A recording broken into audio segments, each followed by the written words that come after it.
Okay, alright. Update po tayo sa Captain for today ganap, guys. Ito may nangyari pala kagabi kay kay Alden Richard. Kasi nasobrahan siguro ito sa exercise at ito ay sumali kasi ito sa fun run. Sa ngayon gisi, medyo humihinga yung paghinga niya kasi sobrang lakas at parang naghahabol hininga siya, guys. Aba, sana naman ay kaya tinawag yung mga medics pero kita naman natin na wala si Catherine dun at hinahanap siya ng kanyang mga fans. Pero itong si Alden Richard guys ay nung tinanong siya kung nasaan si Catherine ay ang sagot naman niya is busy siya at hindi siya nakapunta at hindi siya napanuwad ni Catherine. Okay, sa ganun na lagay guys alam naman din natin na kaya naman ni Alden niya kahit wala si Catherine. Kasi si Alden Richard naman po is napaka-independent na tao. Kahit wala po si Catherine, pag yan po ay nadyusan niya makipag-fun run, okay lang naman sa kanya. Pero in fairness, yung mga tao dun guys ay hinahanap si Kat kung nasaan siya dahil may nangyari nga kay Alden Richard na medyo napagod ata ng gusto sa kakatakbo sa kanyang fun run na sinalihan. And of course guys, ito naman si Mami Min po ay agad tinawag si Catherine Bernardo para i-assist si Alden Richard. Kaso, agad naman pumunta si Kat. Kaso nga lang, na-late na siya. Sa layo ba naman kasi ng location ni Alden kung saan siya nag-fun run at sa layo din ni Catherine Bernardo sa kanya. Kahit malayo sila sa isa't isa guys, ay nandun pa rin sa kanila yung tinatawag na yung closeness at saka yung very supportive sa isa't isa. Aba guys, nung nalaman ni Catherine Bernardo na si Alden Richard po ay may nangyari sa kanya dahil tinawag ni Mami Min na medyo nahihirapan si Alden huminga, si Catherine Bernardo po tumakbo papunta dun kay Alden. Aba, may mga issues na naman dun. Bakit daw agad tumakbo si Catherine Bernardo samantala nung naka-injured daw si Daniel Padilla, hindi daw siya nakatakbo. Sipin mo nga yun guys, kinukumpara talaga si Alden Richard kay Daniel Padilla. Kasi nga itong si Daniel kasi ang hirap niya kasi itong pakibagayan Parang ang gusto kasi nitong si Daniel is nandiyan palagi si Catherine. Siyempre may mga time din guys na napapagod din si Catherine May mga time din na yung bang hindi niya kayang i-assist si Daniel. Dun daw nagtatampo si Daniel sa kanya. Kasi pag siya naman daw may mga ganon na eksena noon sa basketball kung ano man ang sinalihan ni Catherine ay agad-agad rumerescue si Daniel. Pero as of now is si Catherine na po yung rumerescue kay Alden Richard. Kaya medyo tinitignan nila yung difference ng dalawa ba guys. Kaya maraming mga netizen po ang natutuwa sa nangyari kay Alden dahil agad rumescue si Catherine Bernardo sa kanya. At nakita naman nila na napaka-sweet din ni Catherine kahit late na siya ay nandun pa rin siya sa tabi ni Alden na hinahaplos at inaalalayan si Alden. Kitang-kita naman yan sa mga video natin guys at huwag na natin alamin kung nasaan na yung mga ganun na videos dahil tayo naman dito is mga legit po tayo guys. Sobrang alala naman si Mami Min kay Alden Richard dahil hindi niya daw akalain na ganun daw ka sporty si Alden at atatala daw niya is kayang-kaya niya na yung tumakbo ng ganun kahaba. Pero in fairness, si Mami Min po ay alala kay Alden na kitang-kita naman natin yan. Tinawagan niya talaga si Catherine para alalayan si Alden Aba, si Alden. Welcome na welcome sa sa pamilya nila Catherine Bernardo And of course guys, after that one po, nagpahinga si Alden kasama si Catherine. At yun po ay si Catherine na po nag-drive at hinatid po ni Catherine si Alden dun sa kanyang bahay. Pagdating po sa kanilang bahay guys ay si Catherine na po ay nagluto ng pagkain ni Alden. Ganyan po kasweet si Catherine kay Alden guys. Diba pinagluto pa talaga. Siyempre, pagmahal mo, ipagluto mo ng recipe na kung ano yung gusto niya. Ganun talaga yung pagmamahal guys Yung ipagluluto mo siya para sa ganun yung pagmamahal ay makakain niya. Yun yung tinatawag na recipe ng pagmamahal. At yun guys, kitang-kita naman natin na si Alden naman na ituwang-tuwa sa pagganda ni Catherine Bernardo sa kanya. Kahit na napakasimple yung food guys, yung napakasimple lang siya is tinola lang guys na tinola lang. Ang tinola na yung niluto ni Catherine is tinola na galing sa puso, tinola na may buong pagmamahal. Yun yung klaseng luto na linuto ni Catherine Bernardo kay Alden Richard. Kaya nga sarap na sarap si Alden dahil mahal niya talaga yun ang luto dito at mahal na mahal niya talaga si Catherine. Of course guys, kahit naman siguro sino guys, kung mahal na mahal mo yung tao, malalaman mo pa rin kung ano yung talagang tinatagong pagmamahal sa iyo, diba? Ang ngayon guys sa ito nung nakapagluto si Catherine, kumain sila lahat. Halos lahat guys, inubos ni Alden Richard at kung sabi ng daddy ni Alden Richard kay Catherine ay kung ano daw yung plano nila guys. Ito yung mga kadalasan na tinatanong sa atin ng mga fans natin dito, lalong-lalo na yung mga senior citizen na nagtatanong kung ano yung plano ng Catherine guys is based on this sa ating mga legit na sources guys sa kanilang narinig ay parang priority pa lang ng Kat din sa ngayon yung mga projects nila. Kasi darating daw yung panahon na yung mawawala ng lahat. Kasali na yung mga project ay dapat ready to settle na daw sila guys. Kaya yun po yung sinasabi ng mga Kat din guys na parang plano pa lang nila na gawin lahat yung mga nakalinya sa kanila na project. And then after that, paplanuhin na nila yung kanilang future. Tama, napaka-practical ng Kat din sa ngayon guys sila Catherine Bernardo at saka si Alden Richard na napaka-practical nila pagdating sa pera kasi alam nila kung saan ito iikot at alam din nila kung paano nila ito paikutin. Sipin mo to may collaboration ang Kat din ng isang business at ayaw na nila yung collaboration nila Catherine Bernardo at Daniel Padilla na yung Kat business ba yung pagupitan. Ayaw na po nila yun guys. Kasi nga alam naman natin yung mga issues before, diba? Kaya sabi ni Catherine Bernardo at saka si Alden na nag-iipon na daw sila sa kanilang collaboration na business para sa ganun ay masettle na din ang lahat sa kanila.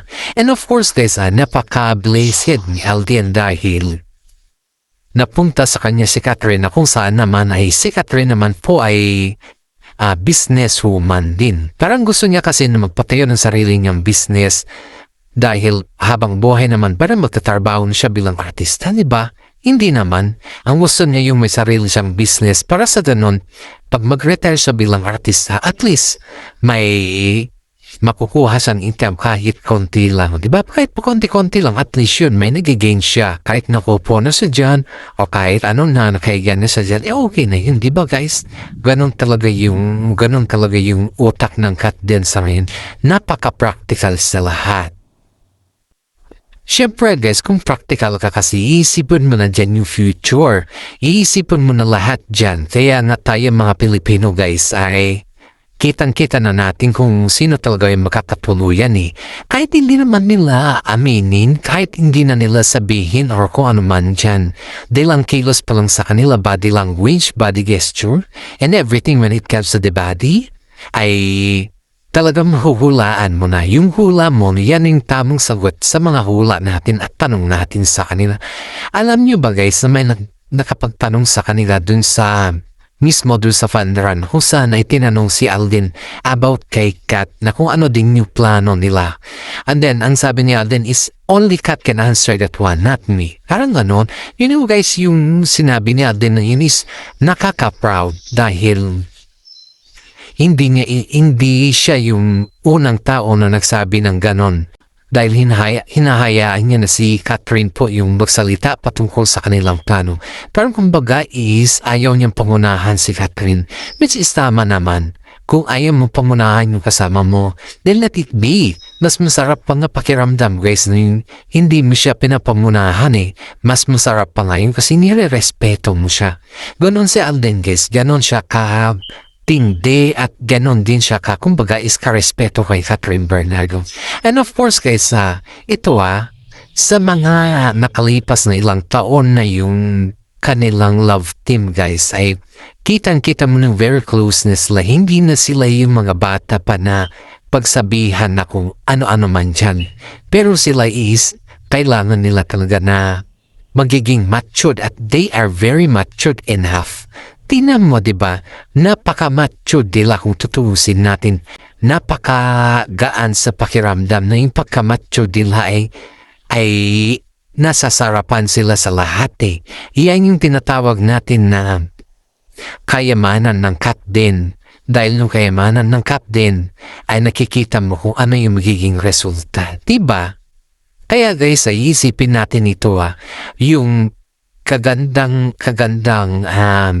halimbawa or yung baga ba is yung napaka modeling nila sa lahat. Alam mo, ang dami mga Pilipino po ay mga is parang ang model nila ngayon is yung tambalan ng cat din dahil both of them are business minded. Isipin mo po, hindi pa sila kasal pero business minded na sila. Sa ganun na edad guys is business minded na sila. Sa mga project nila, sa mga earnings nila, hindi yan nasasayang guys, milyon-milyon yung kinita nila. Pero when it comes sa business, talagang business ang tinatarget nila. Sana all nga ang tawag sa kanila eh. Sana all ganun siya ganon din yung mga iba ba. Kasi siyempre pag mga baguhan guys, ang inisip mo na nila yan yung paano sila mag-earn ng isto ba, kung paano sila kumita ng pera, kung paano sila magwaldas. Kasi siyempre bilang isang artista, iniisip po talaga dyan yung pagwawaldas. In the first place, yung gamit mo, mga sapatos mo, yung mga gamit mo talaga, yun talaga. Kasi siyempre, hindi ka naman pwedeng umiram eh. Pwede kang umiram sa umpisa, pero pag mayroon ka naman na, bibili ka na. Ganun yun. Hindi yung forever na hihiram ka. At saka, wag naman yung palaging humihiram. Mas maganda pa rin yung may sarili ka. Sila Alden at Catherine naman guys ay wala tayong masabi sa kanila kundi botong-boto lahat mga tao sa amin. Ngayon guys ay may bagong endorsement si Catherine Bernardo sa ngayon guys Ang laki-laki, ang ganda ng pag-rampa pa niya. And sabi nga na kawaramihan, sa lahat daw ng maging katandem ni Alden, si Catherine Bernardo daw yung nagtagal sa kanya. Haba guys, sabang namin na namang ayuda po today guys dahil nagbigay na pero may isang pamimigay na naman second best naman ang damit sila. Itong si Kat din guys patungkol sa kanyang fun run. Tapos si Alden Richard guys may palitos yung mga damit ba na binibigay sa mga fans. Ito pala yung kaibigan niya. Ito din yung alam ko. Ang alam ko lang kasi yung nanilibre siya ng mga foods ng mga staff niya. At saka higit sa lahat yung mga kasama niya. Pero pati pala yung mga damit nila ni Catherine Bernardo ang naigusan po ay yung dalawa sila na may pelikula, may movie, ay na-printed out pero sila mag-damit na ganun. Para sa ganun po ay may bibigay niya sa mga fans niya. Heto guys totoo pala yung sinasabi nila na hindi lang pala basta-basta si Alden, saka hindi siya madam. Daming nagsasabi na si Alden Richard po ay palaging nagbibigay yan. Hindi siya madamot kaya maraming blessings sa kanya.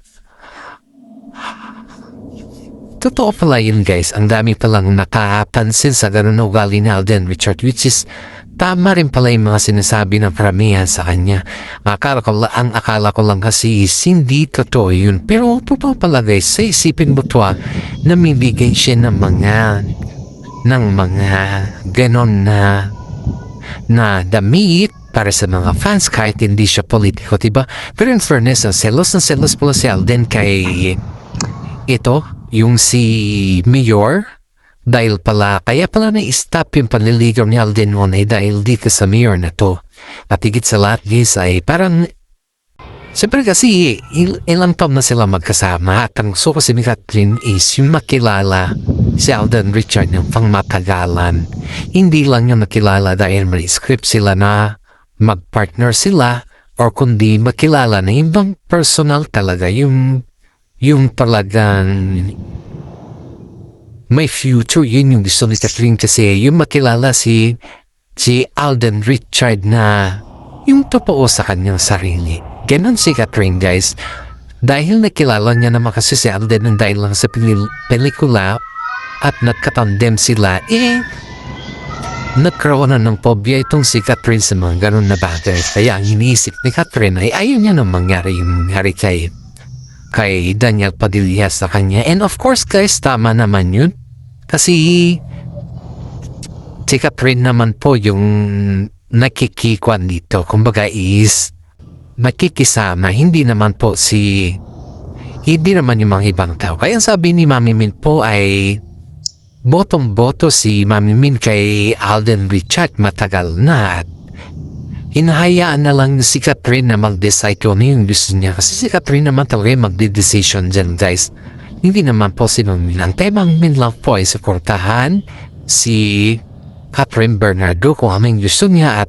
Pero pag kumingisa ng advice, yun naman po yung may bibigay ni Mami Min sa kanya. Yan po yung talagang sinabi ni Mami Min sa lahat ng kanyang mga interviews dahil ayaw yung pakialaman yung about sa love life ni Catherine dahil may edad naman at hindi na siya bata. Kung humihingi lang si Catherine ng advice ay doon na po papasok si Mami Min. Pero pag hindi naman humingi siya at yun ng advice ay syempre ibig sabihin kayang-kaya niya na yun, diba? Ganoon naman talaga guys kung hindi humingi isang tao ng advice, ibig sabihin, kaya niyang lusutan yung kanyang pagsubok sa buhay na kanyang nararanasan sa ngayon. And of course guys, si Catherine po ay hindi po siya humingi ng advice patungkol sa kanila ni Alden, pero one time lang na yung humingi siya ng advice patungkol sa kanila ni Daniel Padilla ay iyon po ay ibinigay talaga ni Mami Min yun. Hindi naman pinagdamot ni Mami Min yung mga advices na gano'n dahil alam naman niya na pag nasasaktan ng kanyang anak ay nasasaktan na rin siya. Ay maraming mga netizen po ngumanga sa mag-inang ito. Kasal na din po si Alden Richard kasi napaka-responsible nila sa isa't isa. Yung nanay mo na yung bang nandyan palagi para sa'yo.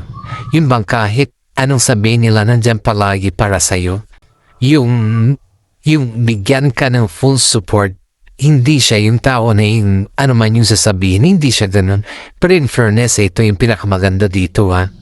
Si Alden Richard po ay hindi naman niya sinasamantala yung kagandang loob na binabahagi naman ng mga pamilya ni Ate Bernardo sa kanya. Kasi may mga ibang tambalandis na sinasamantala yung binabahagi, di ba? Halimbawa, napakaganda yung pinapakita siya din sinasamantala yun. Parang ginagrab the opportunities.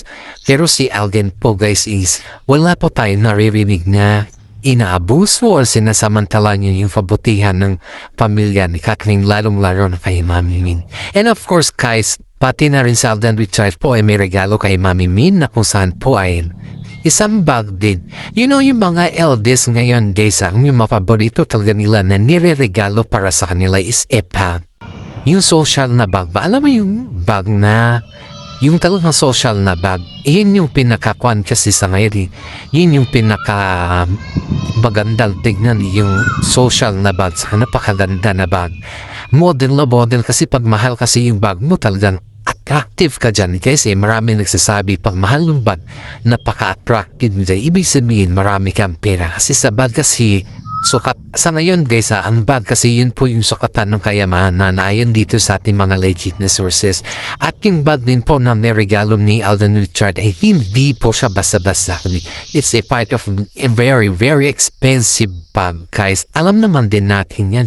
Marami naman nakakaalam na nagre-regalo si Alden Richard mga expensive bag kay Mami Min. Di ba matagal na yan? Kasi kitang-kita naman natin na botong-boto kasi si Mami Min kay Alden Richard. And at the same time naman is mahal na mahal din ni Mami Min si Alden Richard para kay Catherine. Ganoon naman guys pati naman si Daddy Bay niya may regalo naman din po si Catherine sa kanya. And now, Alam ko maraming mga netizen dito ang nag-aabang ko ano yung regalo ni Captain Bernardo kay Daddy Bea. Sa susunod na yun na video natin guys, ito naman tayo guys sa mga shoutout muna tayo sa mga senior citizen dyan na talagang nagumaling at nag-aabang sa ating videos. Update natin sa din sa mga fans natin dyan na patuloy nanonood sa atin at sa mga basers din natin dyan. Nagpapasalamat pa rin ako sa inyo dahil kahit papano ay nanonood pa rin kayo sa aking live. God bless to all. Maraming salamat at God bless to all.